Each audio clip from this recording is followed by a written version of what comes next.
आणि मुंबईसह राज्यातल्या 7 जागांवर मनसेमुळे ठाकरे गटाला मोठा फायदा झालाय। मनसेच्या उमेदवारांमुळे शिंदेंच्या शिवसेनेला 7 जागांवर फटका बसला। वरळी, माहीम, विक्रोळी, जोगेश्वरी, पूर्व आणि दिंडोशीमध्ये मनसेमुळे शिंदेंना फटका बसलाय। कलिना, वर्सोवा, गुहागरमध्ये सुद्धा मनसेमुळे शिवसेनेला फटका बसल्याचं कळतंय, तर ठाकरे गटाला फायदा झाल्याचं समोर आलंय। मनसेने उमेदवार उभे केलेले होते आणि त्यामध्ये सध्या मनसेमुळे ठाकरे गटाला फायदा झाला असून शिवसेनेला फटका बसल्याचं समोर आलेलं आहे। वरळी, माहीम, विक्रोळी आणि जोगेश्वरी पूर्व, दिंडोशीमध्ये मनसेचे उमेदवार होते, शिंदेंचे उमेदवार होते, पण यामध्ये ठाकरे गटाला फायदा झाल्याचं कळतंय। अमेय राणे आपले प्रतिनिधी सध्या आपल्यासोबत आहेत। अमेय, कशी समीकरणं जुळली या मतदारसंघांमध्ये आणि मनसेमुळे ठाकरे गटाला कसा फायदा होताना दिसला?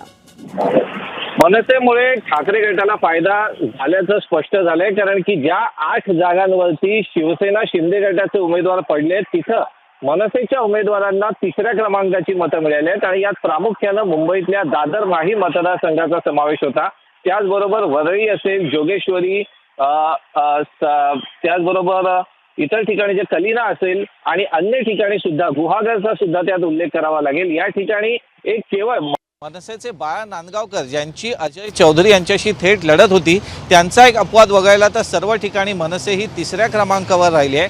आणि मुख्य म्हणजे जो मतांचा फरक राहिलाय, शिवसेना शिंदे गटाचे 2ऱ्या क्रमांकाचे उमेदवार आणि ठाकरे गटाचे जे विजयी झालेले 1ल्या क्रमांकाचे उमेदवार आहेत, त्यांच्यात मतांचा जो आकडा होता, म्हणजे जो डिफरन्स होता, तीच नेमकी मतं मनसेला पडलेली आहेत 3ऱ्या क्रमांकाची। त्यामुळे जर मनसेनं या ठिकाणी उमेदवार दिले नसते तर त्याचा शिंदे गटाला फायदा झाला असता आणि जे उमेदवार आलेले नाही आहेत ते सुद्धा येण्याची शक्यता होती, असे ही आकडेवारी स्पष्ट करते।